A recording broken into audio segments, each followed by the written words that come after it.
Welcome everyone to the Team 88 update that we are rebooting Team 88, and so we're going to walk through some of the legislative wins that we've had and some of the issues that we still have brewing in the legislature.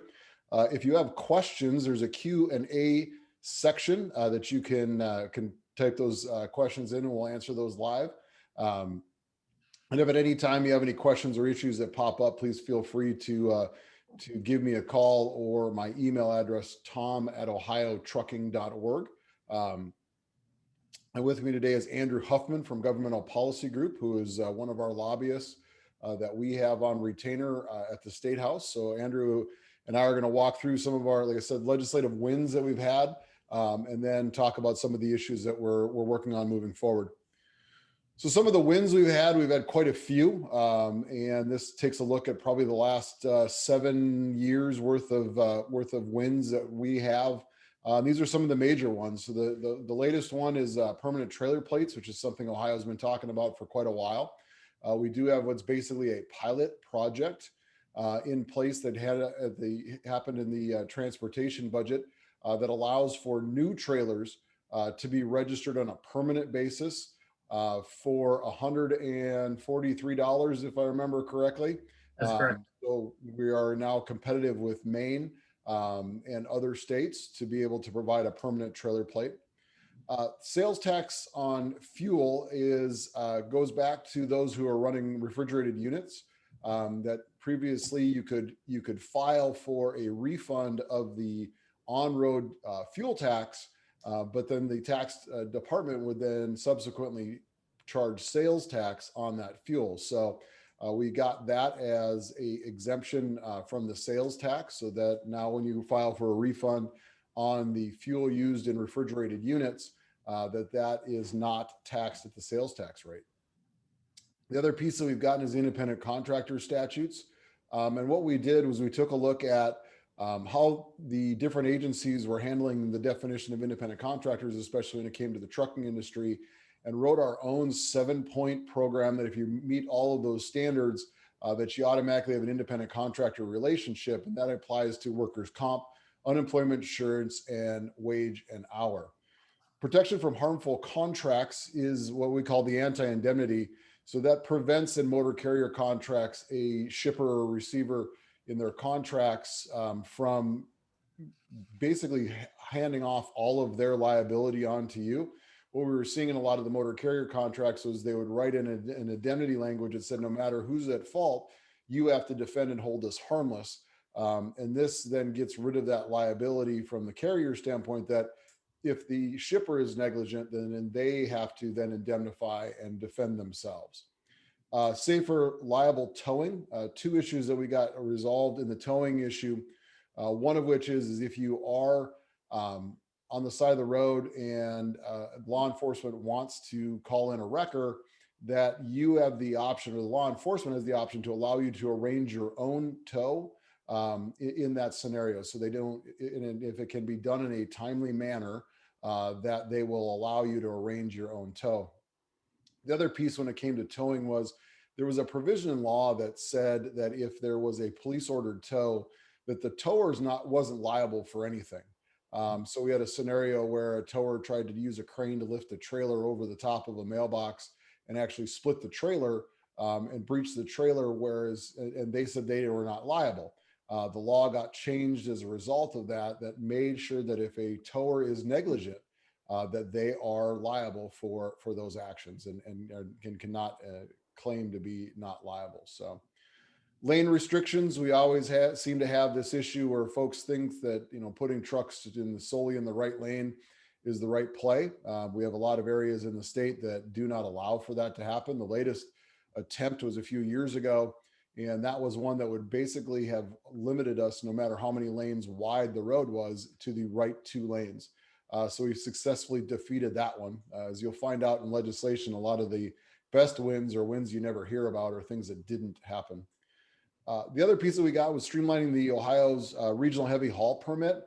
What was happening in the state was we had a regional heavy haul permit which was bound by 150 air miles.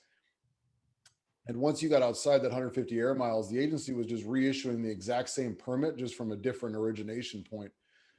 So what we did is we got that 150 air mile eliminated. So the regional heavy haul permit is now available without having to buy multiple permits. If you're going over 150 air miles, it just covers the entire state. Unemployment insurance, this was probably one of our biggest wins. A few years ago, the unemployment insurance fund was deficient and needed to borrow money from the federal government. With that comes a penalty on top of that. And we were paying, all Ohio employers were paying about $160 per employee per year in addition in penalty fees. And we got the legislature to use some other funds to pay off that loan, and then also pay off from the federal government, and then also then use that money that in the premiums to be able to pay it down. So we were, for a while prior to coronavirus, without debt to the federal government for the first time since 2008. We were the main driver of that. And we successfully did that. Now we all know that the coronavirus and COVID has put the fund back into a deficit and having to borrow money from the federal government. We're not really quite sure what that looks like moving forward, but obviously something extremely important to us. The next big win we had was making the Ohio registration process fair. Ohio was actually penalizing in-state carriers for registering their trucks in-state. It was actually more expensive in some counties to register your truck in-state than would have been out-of-state. So we made sure that we found a fair and equitable way to make sure we were not penalizing in-state carriers for registering or using Ohio as their base state through the IRP system. So we adjusted for that as well. A win that we just had was on personal delivery devices, being able to allow for personal delivery devices to be able to be used and tested in the state, to be able to have a higher weight limit on there, so we could use safer personal delivery devices to be able to deliver smaller goods from a retailer to a nearby location or home. So that was a big win for us as well as the 8-year license renewal. So starting July 1st, when you go in and renew your license, you can renew your license, including your CDL, for up to 8 years as opposed to the 4 years it is currently. And then one of the other big wins we had was truck parking. And this is something that is an ongoing issue for us that we're continuing to work on. But we were able to get DOT a requirement that DOT, if they shut down a rest area, that they leave it open for truck parking, and to make sure that they reopen those rest areas for truck parking as that process moves its way forward. And we've got a lot of stuff to talk about on truck parking, and a top issue for us as we move forward. So that's just a quick rundown of what some of our legislative wins have been. And as always, we're continuing to work on what's next to make our lives easier in the industry. How can we change regulations to make things better for us? So the first one is distracted driving as a primary offense. And Andrew, I'll let you talk a little bit about where that particular piece of legislation's at. Yeah, Tom, and thanks for the update of what we have gotten accomplished. To kind of go back a little bit, many of those things that you heard about, it was really the Trucking Association working with other stakeholders who traditionally would be opposed to some of those initiatives that we were pushing, and saying, hey, if we get this done, if we attract more trailers to Ohio, that means more money for local governments. And so really we approach this as not only a win for the trucking industry, but a win really for Ohio, because as many of you know, if we can win on the transportation side of things, it brings so much more business, it brings so much more revenue to the state of Ohio. So very happy to see some of those initiatives get done, and really working well with other stakeholders as well. So looking forward, distracted driving, this has been an issue that Governor DeWine has really made one of his priorities, not just the Trucking Association's priorities. In 2019, he developed the Ohio Distracted Driving Task Force, which made some recommendations on how to address distracted driving. And then he also created the Ohio Traffic Safety Council, which Tom's a member of. And that is really bringing stakeholders, those impacted by distracted driving, those in the business community, and local government groups together to see how can we really battle the issue of distracted driving. I know Tom has stats that he throws out all the time, saying, you know, distracted driving, it's worse than drunk driving at this point, and we need to treat it like drunk driving. So as far as what has been proposed, the governor in the most recent transportation budget, which was introduced in February, did make distracted driving the primary offense. And in that proposal, we were 100% supportive. Tom testified in support. The House did pull the amendment from the bill and said it needed to be addressed as a standalone issue. Now, opponents to making this a primary offense point to things like how will law enforcement enforce it? Will they abuse this power? How can they show that you're actually texting and driving and not just pushing a button to answer a phone call? So there are some issues that need to be played out and answered. As a result of the transportation budget not including this language, there's been a standalone bill introduced. Representative Cindy Abrams and Representative Brian Lampton. Abrams is from Harrison, Ohio, outside of Cincinnati, and Lampton is from Fairborn. It's House Bill 283. It's received one hearing so far. And we have a great coalition in support. We have victims of distracted driving. We have the business community, the insurance industry, local government groups, folks like Lyft and Uber. It really is a great coalition that the Trucking Association is a member of. And we're going to be front and center fighting this battle and trying to get this bill through the finish line. So, Tom, is that a thorough description of distracted driving? Yeah, I agree. And our biggest issues when it comes to distracted driving is this is our driver's workplace, and distracted driving makes our workplace unsafe for our drivers, for our workforce. And the other piece that we run into all the time is no matter what happens to be the situation with the cause of an accident, we are always the ones who get sued. And if we can prevent people from distracted driving will reduce our accidents on the highway, and there again, reduce litigation against the industry, which we know is a challenge. And so there's definitely some upside for the industry that's a little bit different than most of the folks who are advocating on behalf of this piece of legislation. And as Andrew said, it's, yes, it's comparable. It's actually worse than driving drunk.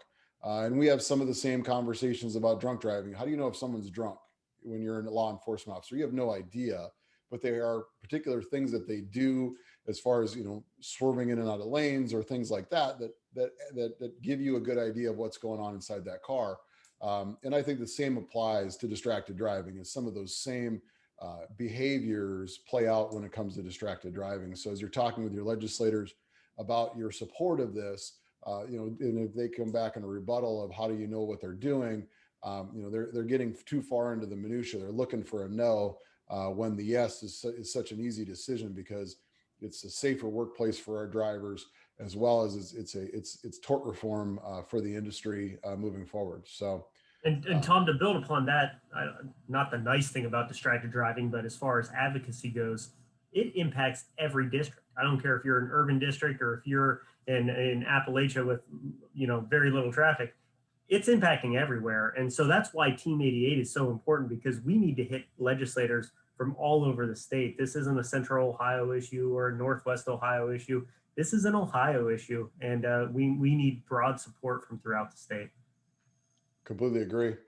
So the next item that we have is driver training. And this is something that we've talked about as an industry for quite a while, about the issue of the potential shortage of drivers, shortage of workforce that's out there. And really one of the challenges we have as an industry is twofold. One of which is the recruitment issue of, when you now need to go to CDL school to be able to obtain a CDL, people having the financial resources to do that, and how the federal government has written CDL schools out of the ability for federal grants and loan programs, that we needed some way to get people the money they needed to be able to go to school. So we have asked the legislature for, and they have put in monies thus far in the operating budget to offer a grant/loan program that would allow people to use 50% of the money in a loan and 50% of the money in a grant to be able to go to truck driving school, specifically to go to get a CDL. So we have some specific money there. And the other piece that we're working on is a tax credit for employers such as yourself who do ongoing training. And one of the other issues that's been identified, I just actually read an article this morning when OOIDA had identified this as an issue of retaining drivers and training them well. That this is a incentive for companies to put in finishing schools and doing trainings with drivers, and provides a tax credit of up to $25,000 on a 50-50 matching basis. So if you spend $50,000, you get $25,000 in a refundable income tax credit. So sole proprietorships, partnerships, LLCs are the eligible parties for that. So those are two pieces of legislation that are currently in the process right now. So Andrew, why don't you give us an update of where those are at? Yeah, yeah, and then this programs like this, they don't happen overnight. We've spent, gosh, Tom, probably 5 years developing these and identifying key sponsors and proponents for the legislation. The Commercial Truck Driver Student Aid Program, we had introduced this, I think, for the past two General Assemblies, and we were spending $10 million of state resources. So that can be a difficult sell. I'll say fortunately for us, but last session, they took a fund that was used for CDL training, where an individual could go and apply to this fund and go to CDL school, and they would be able to get some similar program, a loan or a grant to go to CDL school. They took about $13 million from that fund to pay something that pay for something that CDL training was not eligible for. So we have really highlighted that, and it's worked in our favor. And so we have a bill introduced. It's House Bill 129. Representative Hoops and Sobecki from Northwest Ohio. They are a bipartisan team. Hoops is a Republican, Sobecki's a Democrat. And this is a great example of how the parties, even in today's political environment, they can work together. Democrats and Republicans can work together to get something done. And this has been a great example of it. So we have a standalone bill. Like Tom said, this has so much support that we were actually able to add it to the main operating budget, which will be passed by the end of June. The House added that provision into the budget. It's not a $10 million program like we originally created, but it's a $5 million program, and we can train a lot of drivers for $5 million. And so that is in the Senate right now. Tom's testified in support of the program, and we haven't heard any pushback yet. Now, I'm knocking on wood. We have about a month and a half to go, but I really hope we can get this through to the finish line, because this will really help some people address the financial barrier of going to CDL school. The tax credit, this is also pretty exciting. It's an issue that we've worked on for quite some time. We had a lot of support last session. We had a standalone bill last session. It passed the House 91-1, so quite a bit of support. We were cooking with gas in the Senate, and then COVID hit in March, and the state really wasn't anxious to pass a tax credit at that time. So we now have a standalone bill. Again, if COVID has done anything, I think it has really highlighted the fact that we cannot function without the logistics industry in the state, and the critical role that you all play, and the PPE, the essential services, the essential equipment, that couldn't get to the right spots if we don't have drivers to drive it there. And so I think we have newfound momentum because of the pandemic. We have some great sponsors behind this bill, and it's pending in the House Ways and Means Committee. We think it's going to pick up some changes, but fortunately, this does seem to have momentum.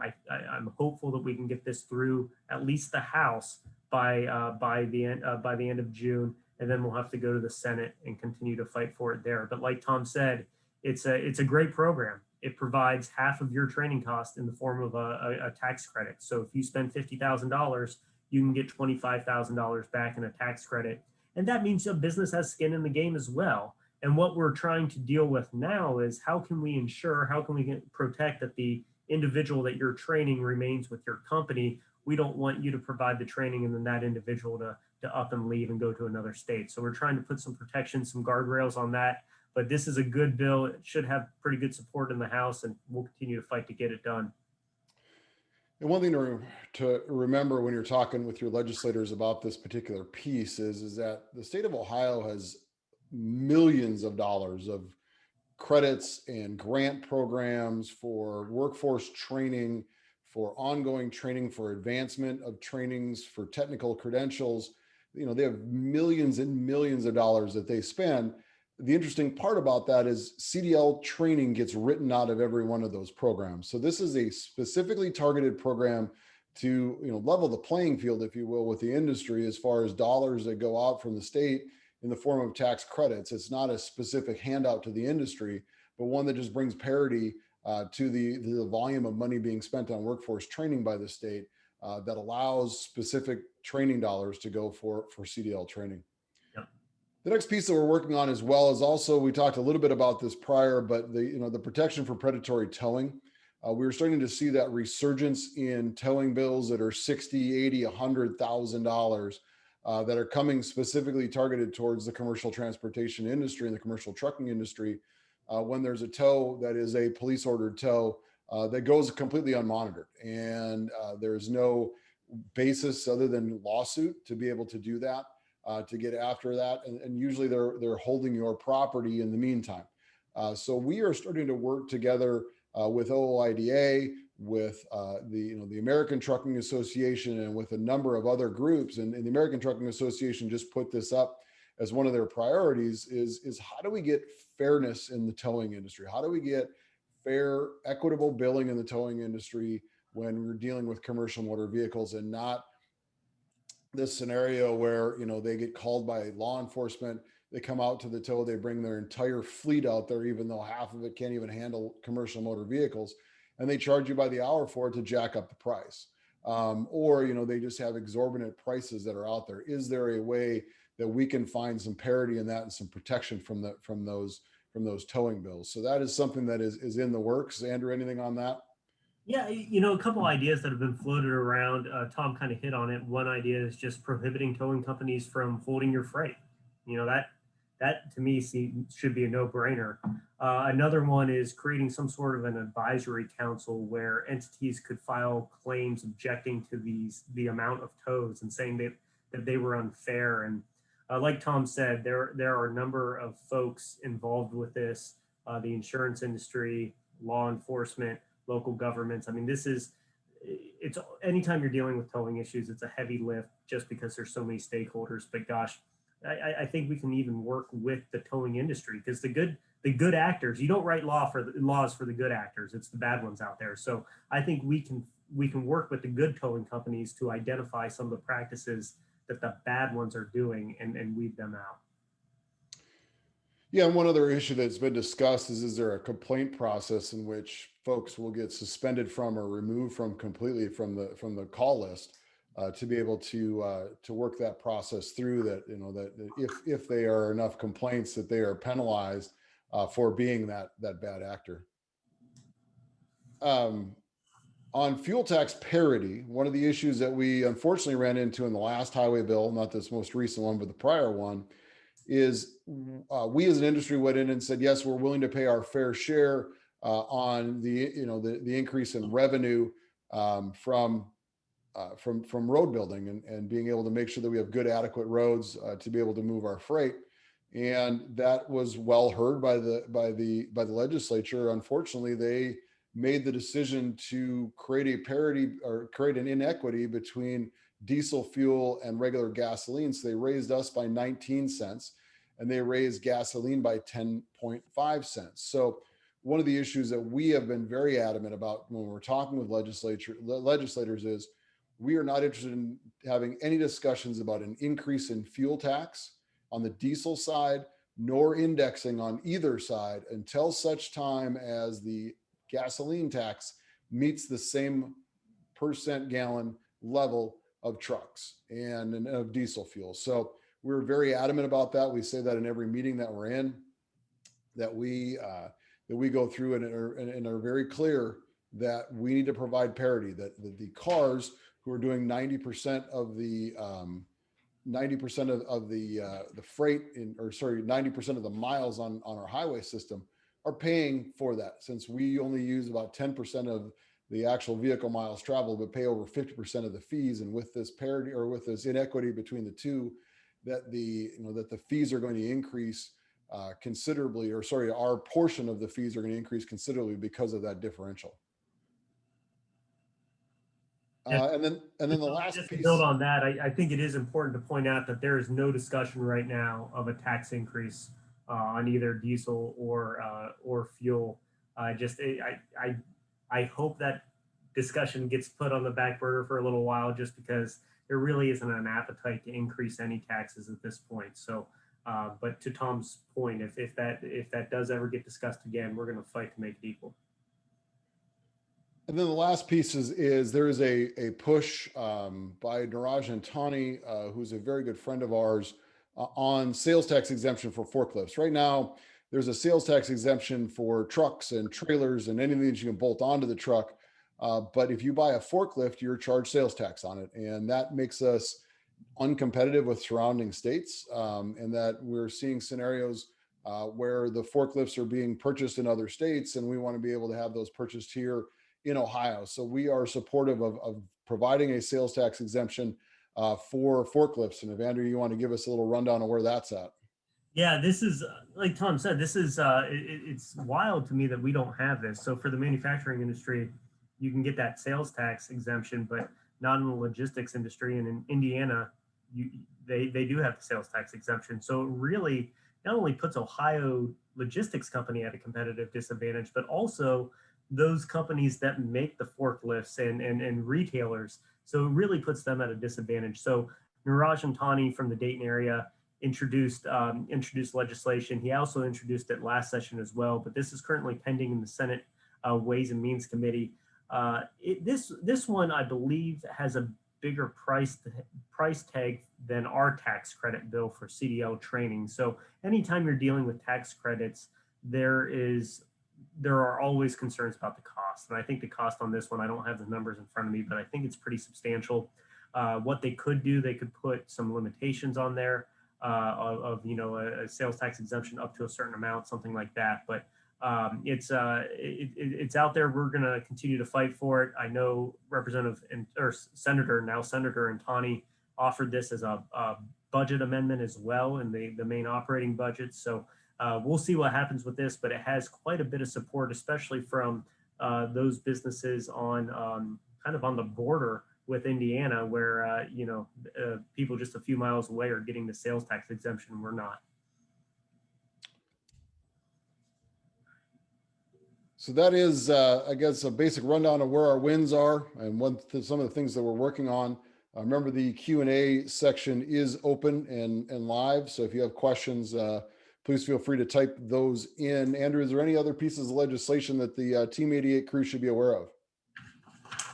Tom, I think you hit it all. I do want to go back to the unemployment compensation debt. One thing, like Tom said, back after the Great Recession, we were able to identify a funding source called unclaimed funds to pay off our unemployment compensation debt to the federal government. That ended up saving businesses about $350 million, if I recall correctly, from penalties going to the feds.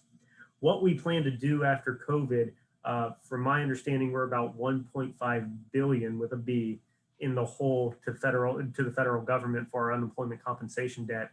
They are going to take the federal money that we receive through the COVID relief acts and pay off that debt. So hopefully that avoids a situation where businesses are forced to pay penalties to repay that debt. So it's kind of an ironic thing. We're using federal dollars to pay off our federal debt, but that's government for you. But it really, I think it's a great use of funding, because keep in mind, this is one-time funding coming in. You want to spend it on one-time expenses. And hopefully this is a one-time large expense before we make long-term, reforms to our unemployment compensation system. So one of the questions that we had pop in is there any collection of database of historical towing charges so we can prove what a reasonable towing charges should be? And currently there is not a database that we have. These are all private contractual business engagements. But we are going to go out with a membership survey to start having those discussions of where those are at. One of the things that I think, when asked previously, the groups that represent towing find out, they come back with two things. One of which is their private contractual obligations and are not publicly disclosed. But the other piece is that especially on the commercial side, is one that is one that is so unique in every situation that there's no standard pricing. And I think that we heard that when we did the previous towing charges or the previous towing bills, where they had brought that up, was we can't include commercial because it's so unique and it's so event specific that it's very difficult to collect data on that. But that's definitely something that we're going to have a discussion about with our members. Another question that we have is do we have any gaps with counties for which there's no direct carrier involvement with legislators? And yes, Team 88, there are a few counties which we do not have members in because they're very small, remote counties that we do not have members in that have that. But we are continuing to recruit folks onto Team 88 to be able to hopefully cover them or get maybe not in that particular county, but still within the district of those legislators. Are we experiencing a long turnaround on truck licensing since losing the local IRP offices? We need to make CBUS aware. Yes, we are experiencing long turnaround times. We are experiencing computer glitches. We are experiencing a whole slew of issues that, when the Bureau of Workers' Comp or Bureau of Motor Vehicles went to their new system that they were not anticipating. I bet Tom, to chime in on that one, should the 8-year license renewal possibly help that situation, just because you don't have to go through it every 4 years? Well, yeah, hopefully they do some more work, because it's been a very, very tenuous situation. We have been in contact with the Bureau of Motor Vehicles on numerous occasions, including directly with the registrar himself, on the challenges that this program is providing and the needs that are not being met by this particular program. So yes, this is a high priority issue, one that is not a legislative issue, but one that we are working for on an agency basis. Towers should have to register and qualify like trucking companies, a regulatory agency to monitor the process. And they actually did just do this, 4 years ago, Andrew, was when that registration process was put into place. So all towers need to be registered with the Public Utilities Commission.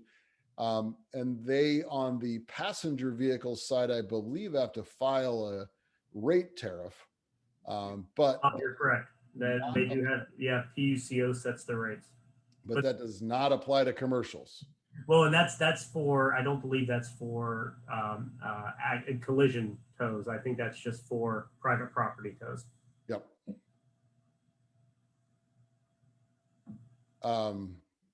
Then the other issue is taking on cat tax. In that Ohio is an unfriendly place to operate a business, and definitely that is that changeover is something that was an extreme challenge for not only industry, but all of business. But Andrew, you want to comment on where you think that one would go? Yeah, the CAT is always difficult because even going to our CDL training tax credit, initially that was going to be applied to the CAT. And the manufacturers and the CPAs, they all came out in opposition, because as you start chipping away and allowing exemptions to the CAT, somebody has to make that up, and they always fear that it's going to fall back on them. Complete, I guess, 180 from the CAT. I don't know if it's necessarily in the cards anytime soon. That doesn't mean it can't happen, but legislators have been so focused at chipping away on the income tax that you need to make that money up elsewhere. So the CAT, I haven't heard many tweaks to. They've always tried to give pass-through entities certain deductions and things like that. So I'm not saying it's impossible, but it certainly would be a heavy lift. Well, great. We appreciate everyone sitting through this and spending your noon hour with us to sit through an update on Team 88. We're going to make this a regular thing again and get this back working through. Again, if you have any questions, any issues that you want to talk about further, please feel free to give me a call or email me, tom@ohiotrucking.org. Andrew, thanks for being with us, and we will see everyone the next time we do an update. Take care. Thanks.